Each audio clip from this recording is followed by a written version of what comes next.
This is the Global Podcast Network, where executives and professionals connect, share, and inspire. Stay tuned for the conversations that drive success.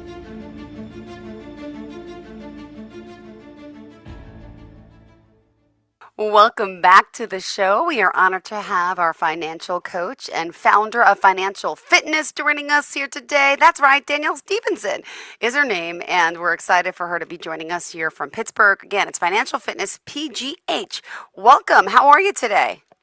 I am well. How are you, Jill? I am fantastic. Excited to learn about your finance education and all that you do, really to helping individuals understand and prepare and work on their credit and all those important things that some of us don't know too much about. So first and foremost, thank you for being here. Just an overview as to what you provide, if you don't mind, before we begin. So Financial Fitness PGH, we are a financial literacy and credit repair company. We help people in the community organize and understand their credit. And so that's what we do here. We're here to prepare you for buying a house, purchasing a car, or anything that you want to do that involves your finances. Wow. And, I read earlier growing up that you understood the importance of financial independence and stability. Could you share why and when you got interested in all this? Sure, absolutely. I'd be happy to. And so I started my financial career back in 2006, working for Citizens Bank as a customer service specialist. I then moved on to fraud analysis, furthermore to BNY Mellon, and then I moved on to Merrill Lynch, and then I was assistant vice president at Wells Fargo. And so I have 20 years in financial services, and the last decade has been with high net worth clients, working with people with $1 million or more in their accounts. And so I thought to myself, why not bring this to the community? There are so many people that just don't understand how credit works, what they need to do to improve their credit so that they can get better rates on their homes, or matter of fact, just get approved at all. And so I started with really RJH Junior Properties, which is my, sorry about that, which That's is okay. my property management company. I own 6 properties, and I started out with renting to people on Section 8. I grew up with very humble beginnings. I grew up in a housing project here in Pittsburgh, and I didn't let that define me. And so when you grow up with very humble beginnings, not having much in the beginning, you tend to see what the struggles are of the community. And so I decided to bring my knowledge and information that I have to our community so I can help people that grew up just like me. Oh, beautifully said. Well, thank you for doing that and for being here. Great bio. Thank you. Well, also, let's point out, where did you, start? Because I know you started your real estate company back in 23, right? But RJH Junior Properties LLC. But you said you were doing home ownership, and then we were realizing the whole value and the importance of educating them from beforehand. So where did your career actually start, and then how did it turn to this? And so I started, like you said, RJH Junior Properties in 2023, and working with people trying to get them approved for either my property or other properties. They were constantly being denied. And so it all starts with your credit. The foundation is your credit report. And so once I noticed so many people being denied, not knowing why they were denied, not knowing how to fix their credit, how to remove the inaccurate reporting on their credit, I decided in October of 2025 to start my financial fitness. That way I can help those people improve their credit and get approved for things that they want to have, such as a home. Home ownership is so important. It really builds a legacy within your family, something that you can pass down. You can't pass down rent. Every month that you pay rent, it's like, even though I'm a landlord myself, you're putting money in my pocket and not building equity in your own pocket. Interesting. And let me hear about credit. People don't really know much about credit. I'm included, right? I just had to fill out a car application and looking for a loan. And as a 48-year-old woman who does have a mortgage, these things I never really understood myself. So ironically, talking about credit, Yesterday they told me my scores were like 850, and I forget, I wrote them down, and something else. Oh, So it's that's a great credit. That's great credit. supposedly really good, but I'm like, okay, well, why is it so good? What have I been doing right? I have a mortgage, I pay my bills on time. What are some of the things for people to know about credit, and particularly how they can keep it good and stay off the naughty list in a sense? Right, right. So one thing you want to know about credit is exactly what you said. You want to pay your bills on time. Creditors are looking at your history, your record. Does this person pay their bills? Do they pay them on time? What is their utilization? If you have a credit card with $1,000 limit, you don't want to use more than 30% of that credit, which is $300. So if you have a credit card and it's $950 used, that actually hurts you. Even though you might pay that credit on time every single month, the utilization of your credit can really hurt your score. Interesting. And then you learn there's all different credit companies, right? How many of them in particular? So there are three credit bureaus: Uh-huh, that's the Experian, word. Yep. TransUnion, and Mm-hmm. Equifax. And so it's important to look at all three bureaus, not just one, because sometimes credit bureaus report differently. So one of the bureaus may have your car note on it and the other one may not. One may have a credit card on there and the other one may not. So it's very important to make sure all three credit bureau reports are streamlined and they report the same information. Beautiful. Thank you so much. All right. Also, I know for today we have a lot to get to. I know you're talking credit. Obviously, you're going to help people understand how it actually works, give us some strategies for improving that credit score. And again, you mentioned correcting inaccurate reporting because that happens a lot too. Right. And so one of the first things we do when we start working with you and do an analysis is your personal identifiers. And so the personal identifiers include your name, your address, your phone number, your email, and your employer. And if you pull your credit report yourself, you'll see that you have so many different versions of your name, inaccurate names that may be listed. So, for example, my name is Danielle Lynn Stevenson. And so when you pull my credit report in the past, not now, but in the past, you might see Danielle Stevenson, you might see Danielle L. Stevenson, you might see Danielle Lynn Stevenson. It is very important when you apply for anything related to your credit to use the name on your driver's license. You always want to use the name listed on your driver's license so that every credit that you have is reporting the same. That can actually take away from points if you have one credit card reporting as Danielle Stevenson and another one reported as Danielle Lynn Stevenson. You want to make sure everything is cohesive and the same. The same with your addresses. You want to have one address where you live at, which is your current address, which should be listed on your driver's license or state ID on your credit report. You do not want to have variations of old addresses that you lived at in the past. If you pull your credit report, you'd be surprised how far they go back. And streamlining these Wow. addresses are very helpful when it comes to disputing items on your report. And Interesting. so the next thing you want to do with your credit is a lot of people have collections. And so, for example, if you had a Verizon phone bill and you didn't pay it for whatever reasons, and then they send it to a creditor, Oh, and then now these collection calls are calling you left and right, they're sending you emails, they're sending you text messages, trying to recoup the funds. A lot of people don't know you didn't sign the debt with those creditors. You signed the debt with Verizon. And so those type of items can easily be removed with the correct strategy. And so those are the three pieces, those are two pieces. Another piece that I kind of forgot to mention, I'm sorry, was hard inquiries. oh Hard yeah. inquiries also affect your credit. So every time you ask somebody, can I be approved for this? Can I be approved for that? It's actually considered a hard inquiry. And with hard inquiries, they can take your points down drastically. Every time you apply for something, that's a ding on your credit score. And so the personal identifiers, the hard inquiries, and collection agencies are the top three things that we go after that we know um, most times are inaccurate, and with the proper documentation submitted to the credit bureaus can more than likely be removed. Wow. And then I also got two letters the past 2 months about breach of contract from certain companies stating that my financial information was compromised. And just last week, I have someone trying to open up a Target card in my name, American Express card in my name, and there's another one. So I'm getting all these letters now. And at this point, if that does happen to someone, what are the next steps?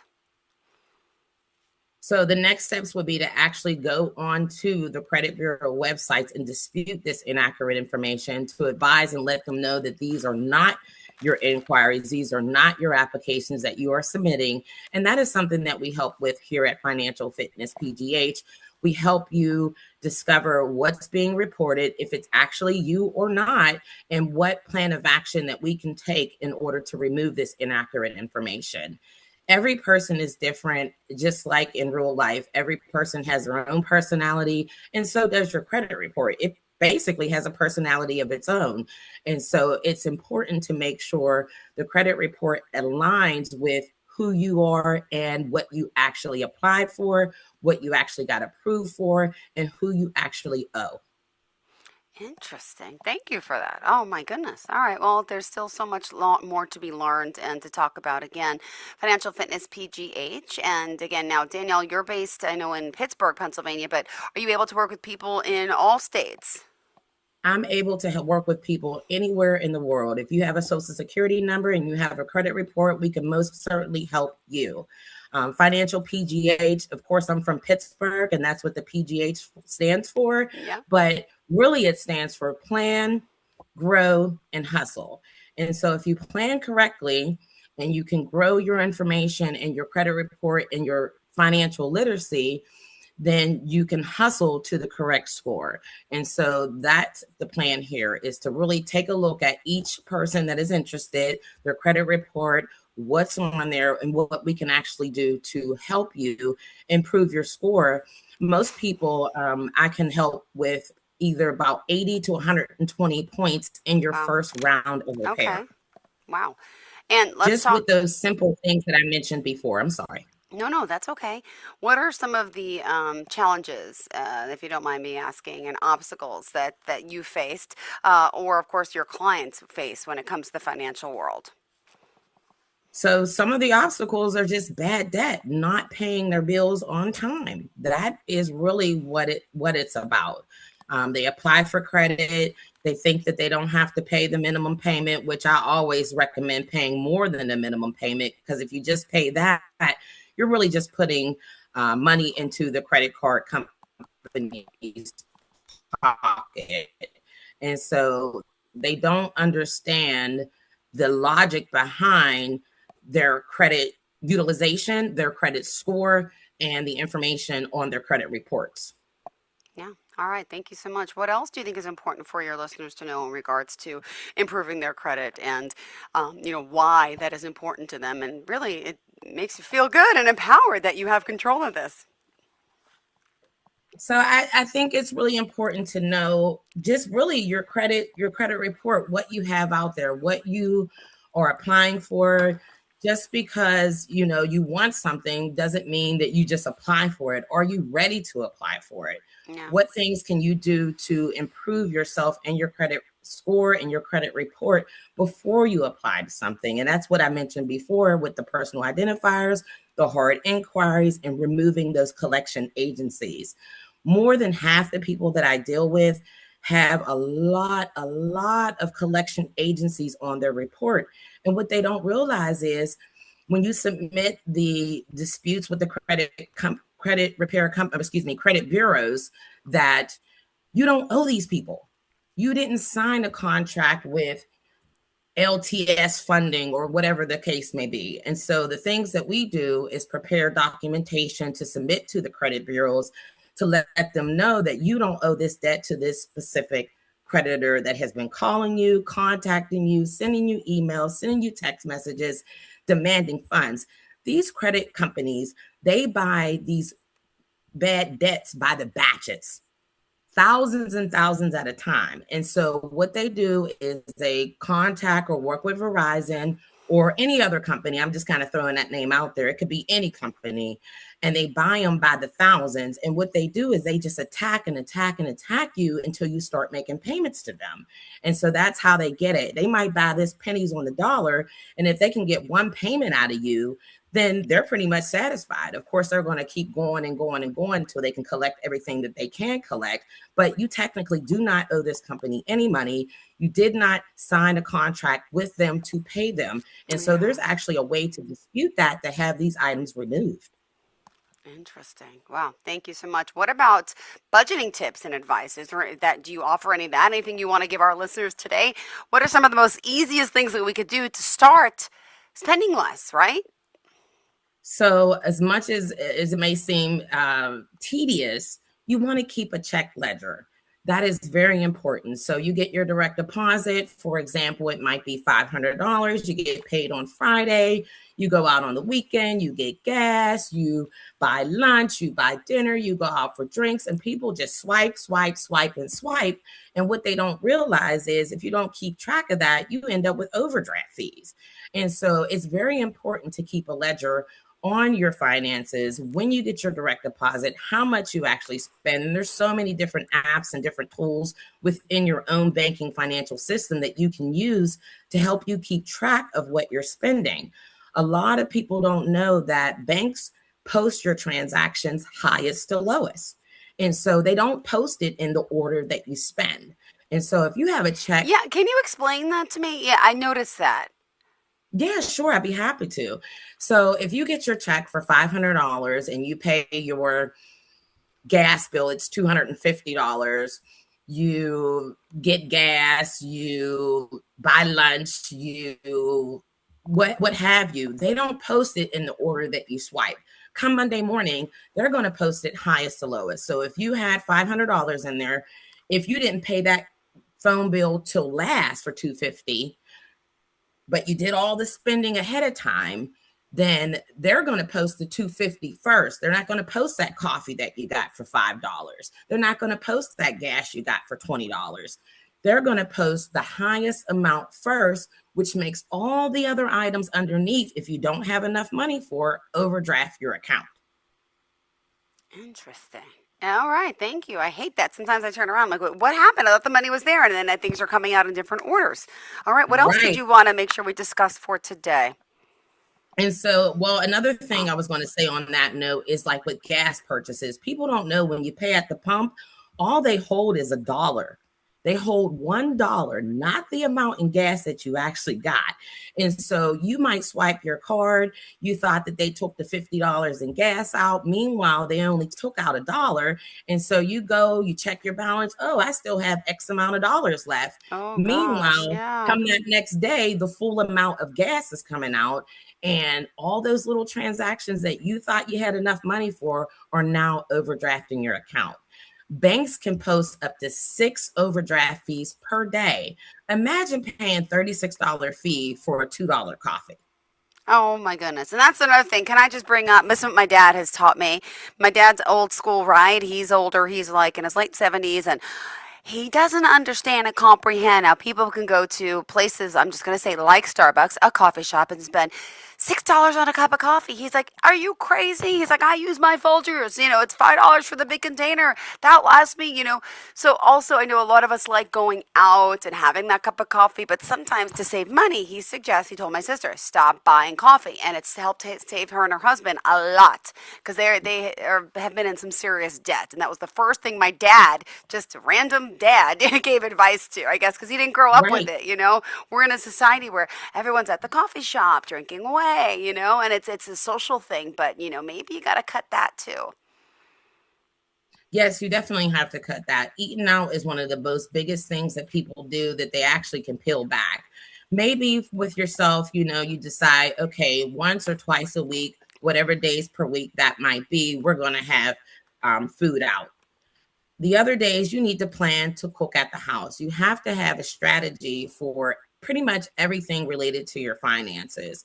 If you're eating out 4 or 5 days a week, it's going to be impossible to actually save any money, have an emergency fund, or do anything that you want to do in the future for yourself, for your family, for your kids, if you're always just spending frivolously.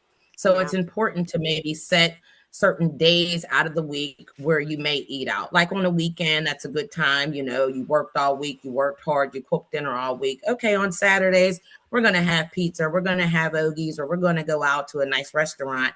You have to have some parameters around what you do. So you want to structure any and everything that is not a necessity. Eating Yeah. out is not a necessity. If you take those funds and you buy groceries for the week and you plan for maybe just one Yes. day a week, you'll save yourself a lot more money than you actually realize by planning. Planning is very important. Beautiful. Well, thank you for all of these tips. And also, you have a lot of experience in this field, and you also act, by the way, as a financial coach. That's another service that you provide. I mean, there's a lot, right? To Right, there's helping a lot. people. Do you want to discuss some of the specific programs that you offer and particularly talk about a client or two that you've helped? I would love to hear. You got great reviews, by the way, on the website, which we love to Thank you. see.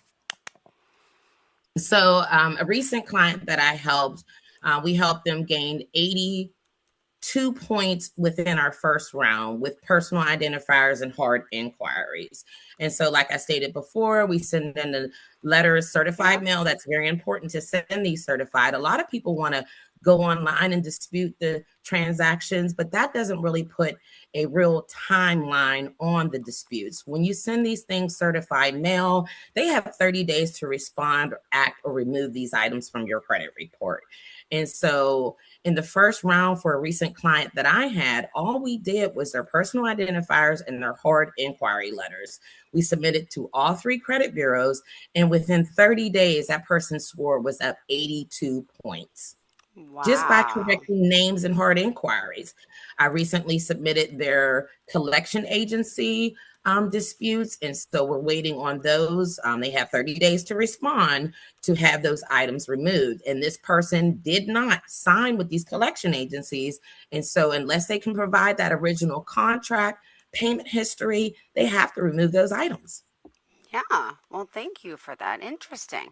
And, in your field, with the people you've worked with, you also can help them, set up savings. I hear a lot about like buckets, people's doing bucket savings. How do you, you mentioned how much do you put away from each paycheck? Is there any other advice like that you could share? So it is very important to have an emergency fund. And so an emergency fund should be 3 to 6 months worth of expenses. People think, oh, it's just a couple $100. Oh, Yep. I just need $2,000. It's really Mm-hmm. not a set amount. It's a set amount based on your spending, based on your bill. So how much is your mortgage? How much is your car note? How much are groceries? How much is your light bill, gas bill, water bill, so on and so forth. You have to add all those amounts for the month, and you're supposed to save 3 to 6 months worth of whatever that dollar amount could be. Is different for everybody, of course, because everybody's expenses are different. And so that is the amount that you should have in your savings account. Interesting. All right. And Other things that we help with financial fitness is a lot of people, and we're in the age of small business. And so a lot of people want to open up an LLC. They want to open up their EIN. They need a business plan. I recently helped a client develop a business plan because she wants to help. I mean, not help, but she wants to open a child care center where she babysits children. She does early child care learning, and we can help build business plans. We can help you open your LLC, get your EIN, and get structured to open your business for the first time. So we do business planning as well. hmm, interesting. There's a lot that you do, but we still got 2 more minutes left, so I don't want to cut you short. How did you kind of want to wrap up for today's show? So I want to wrap up stating that a lot of people, they have good intentions, they want to have good credit, and they need to realize that the credit is the foundation of building your bag. Without credit, anything that comes afterwards is really hard to get. You're going to pay 2 times, 3 times the interest on any type of credit when you Oh, have broken. credit card interest has like John. I got a thing in the mail. They changed it to 20, like 4% something the other day. What is happening? Well, credit cards are Bad credit is smart. happening. They're making money. They're making money. And another tip is you always want to pay what you owe before the statement date cycle. So if the bill is due Yeah. on the 22nd of the month, you want to make sure you pay all that money that you owe by the 21st of the month. If you pay everything that you owe before the statement date cycle, you actually don't owe them any interest. It's the Beautiful. moment that you pay on that date or after that date that they're able to collect interest off you for the month. And so it's important to pay before the statement date cycle ends. What about if you have a balance, like say $2,000 and you pay it, but then you just charge another 3,000, right? So it's $5,000. You could still pay off that 2,000 quick before it. That is exactly Do what they you want to do. do they put it into account like what was charged first? Do they put it towards what's paid first, or will they put it towards what you newly charge? No, that's important. That's a great point. So they put it to what you owe first. They cannot Okay, good. roll into the new 3,000, and it may show on your statement, but you don't Got owe that rate then and there. got it. And All right. so it's the statement cycle that you owe those funds depending on when you spent them. Beautiful. Danielle Stevenson, our financial coach and founder of Financial Fitness PGH. That's right, because she's from Pittsburgh, but she's helping people all over. Tell us how we can contact you. So you can contact me. I have a website, Mm-hmm. financialfitnesspgh.com, Great. and I'm Financial Fitness PGH branded on Facebook, Instagram, TikTok, as well as YouTube. Reach out to me, allow me to do an analysis on your credit reports and Yeah. assist you step by step. Beautiful. And like my dad told me, and I gave you all the advice before, stop buying the coffee, the $5, $6 coffees. Make your own Folgers. All right. Have a great day. We'll You talk too. soon. Thank Bye you. bye. Bye. This is the Global Podcast Network, where executives and professionals connect, share, and inspire. Stay tuned for the conversations that drive success.